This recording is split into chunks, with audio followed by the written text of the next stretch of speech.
So may ano tayo dito, ado yung ating lubi o yung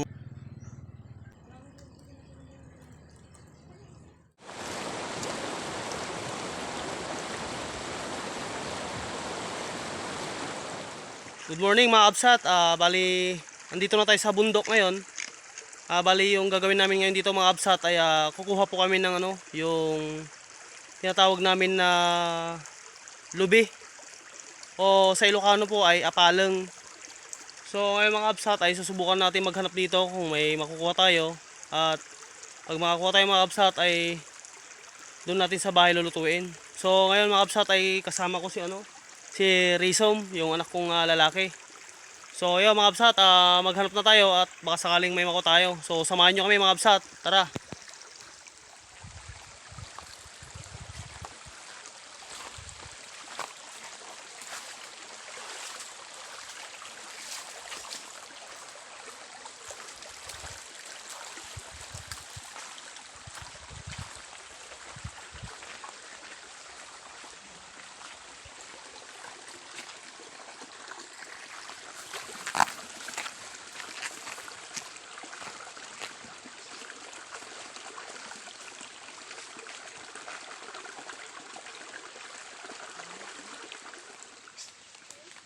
Malasin tugot na aja ya.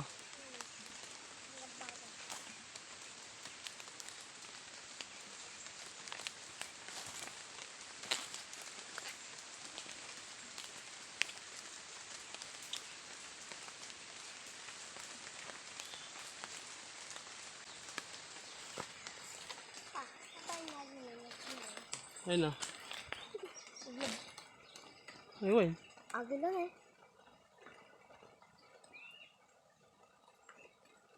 Ano tawag bunga kayo kayo? Nandito yata din? Oo. Nasa ko lang natin.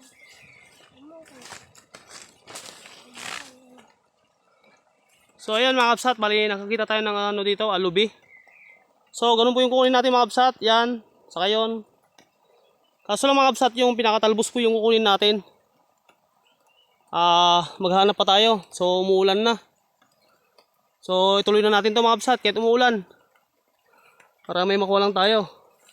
So meron kami ditong nakitang prutas. Hindi namin alam kung nakakain to. So isusum natin. Yan.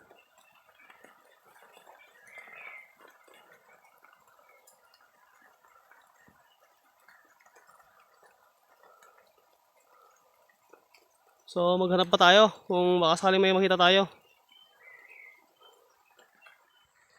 So yan mga kabsat, bali mag-iisang oras na po paghanap natin ng lubi. So wala pa tayong nakikita.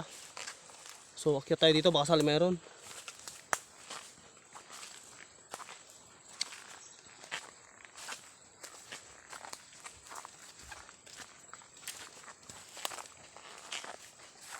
So maghahanap tayo dyan banda,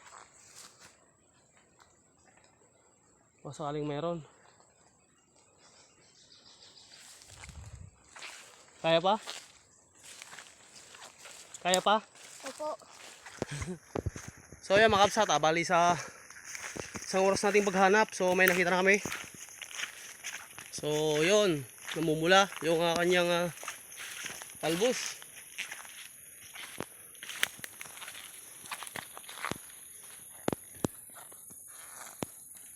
So bali yung mga kabsat, medyo mataas pa siya. So yun, lapitan natin mga kabsat para makita nyo po yung dahon. So tara. So ayan mga kabsat, yung kukunin natin, yung pinakatalbos po, yung kulay pula. So ayan. Ganyan po yung itsura ng lubi o apaleng. Ayan.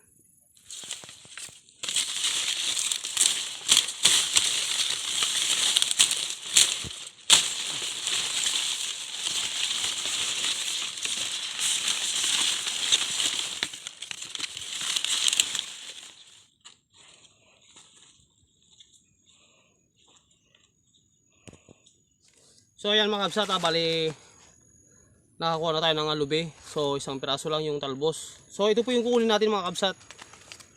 Itong kulay pula. Yan. Ito po yung lulutuin natin. So bali dagdag kalaman na rin mga kabsat Yung pinakabunga nito mga kabsat pagka kulay red, nakakain pala to. Yung bunga nung lubi. So yan. Pagka kulay red na siya. So ano bang laman ng ano nito? Pagkano ko na.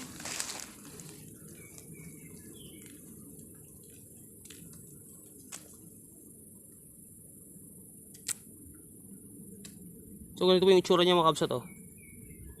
Sa loob.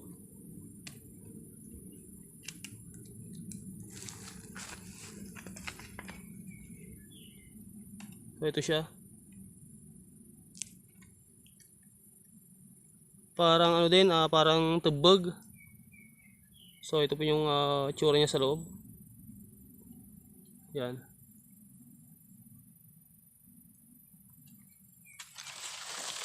So ayan mga kabsat, magharap pa tayo kung may makikita pa tayong ganito. Kahit dalawa lang sana yung may dadagdag para may gagataan tayo. So ayan mga kabsat, maghanap muna tayo. Tara.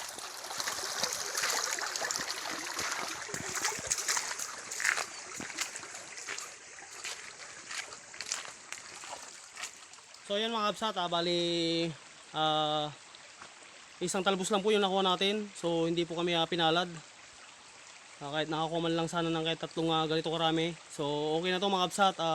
At least may nakuha po tayo. At first time ko pong makatikim nito pag maluto. So yun mga kabsat, bali uuwi na kami. So bali sa baba na lang po yung sa baba na lang po tayo magluto nito. So yun mga kabsat, abang-abang lang. So tara.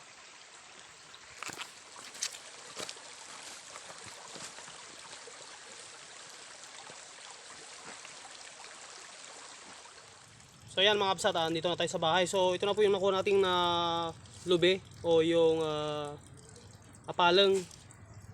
So yan mga kabsat, bali isa-isahin lang po natin natatanggalin to. Saka yan. So ito po yung matatanggal. Yung tangkay. So hindi pa po ako nakakatikim nito mga kabsat. First time pa lang kung maluto. So sana masarap at yun, pagka masubukan po natin at okay sa atin, yun mga kabsat, ugalin na namin na mag-ulam ng ganito. So yun mga kabsat, magluto na tayo. So tara.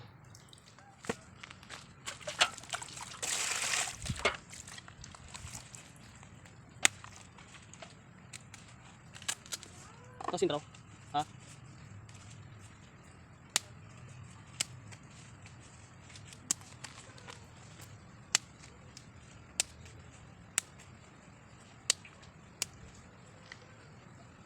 So, may wood din siya mga kabsat oh. So ayan.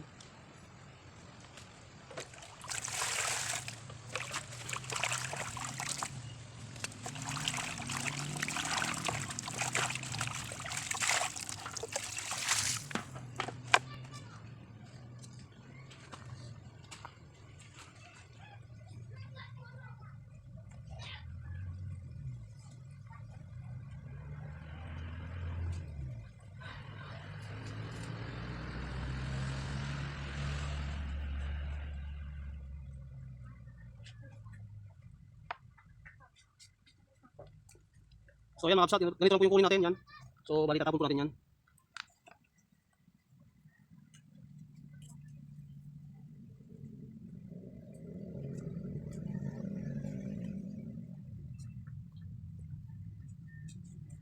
So ayan mga kabsat, bali natanggal na po natin yung pinakatangkay.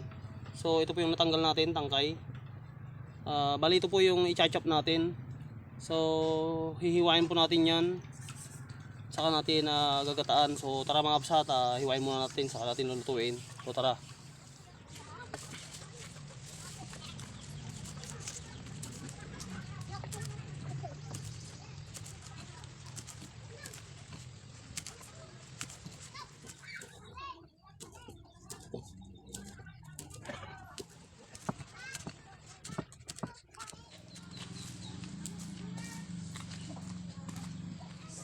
So yun na nga mga kabsat, bali nahiwa na po natin yung dahon ng lube o lubi-lubi.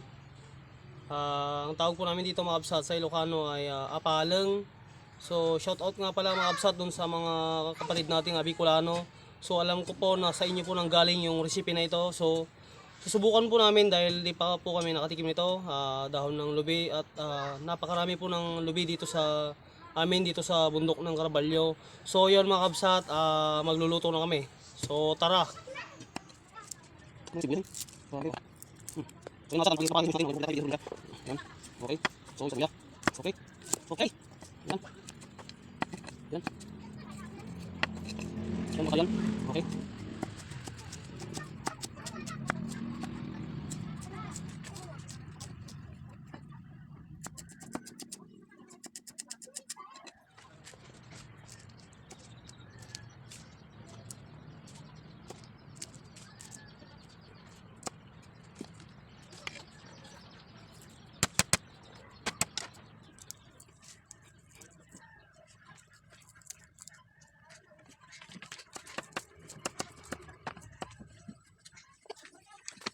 So ito na po yung rekado natin mga kabsat, luya, sili, bawang, at saka sibuyas, yung gata natin, at saka yung dahon ng apalang o lubi.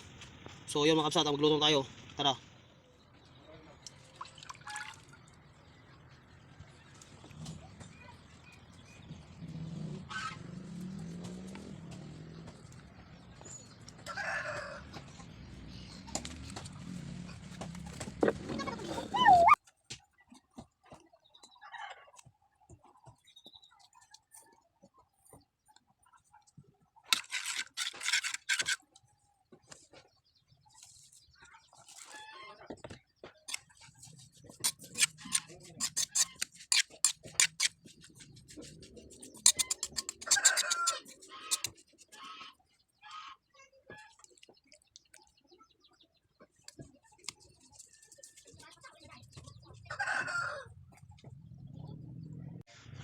So ayan mga kabsat, bali kumpleto na po rekado yung ating lubi o yung apalang. So yung rekado natin dito mga kabsat, ayan, nilagyan ko ng luya, sibuyas, bawang, sili, asin bitchin, syempre yung gata. So yun mga kabsat, pwede na po natin isalang. So tara.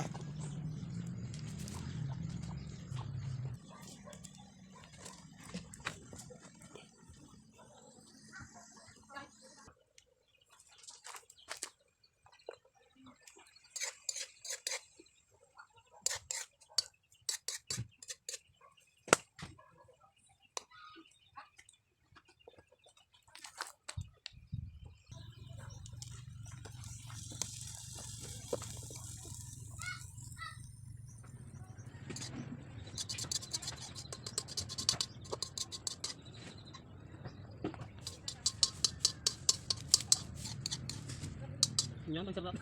Pero hindi harap iputo na.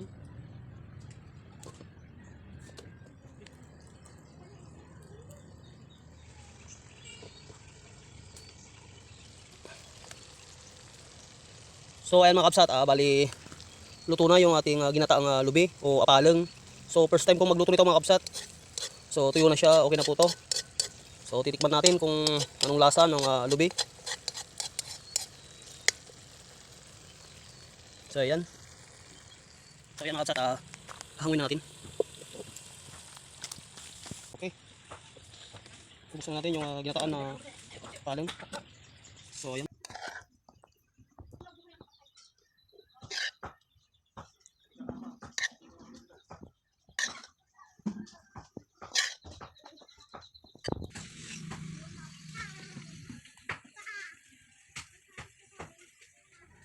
So ayun na mga kapsat, bali luto na po yung ating ginataan na lubi o yung tinatawag namin na apalang.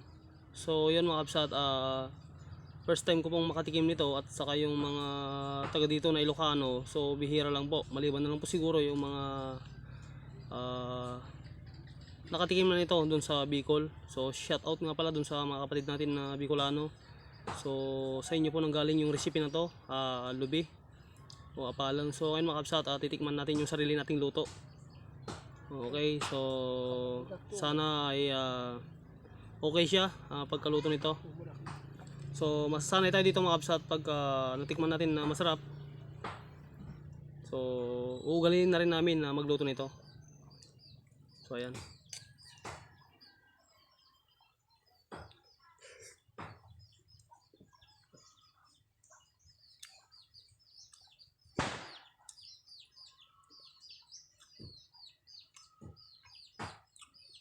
So yun mga kabsat,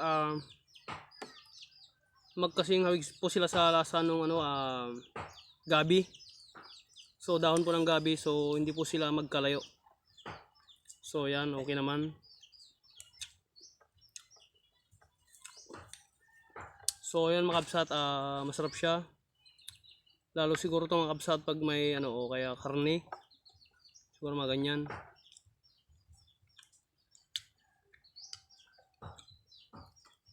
So yan mga kabsat, maraming salamat po sa inyong panonood sa ating channel. So hanggang dito lang muna tayo mga kabsat. See you next vlog ulit. Happy New Year po sa ating lahat. So yan mga kabsat, maraming salamat po.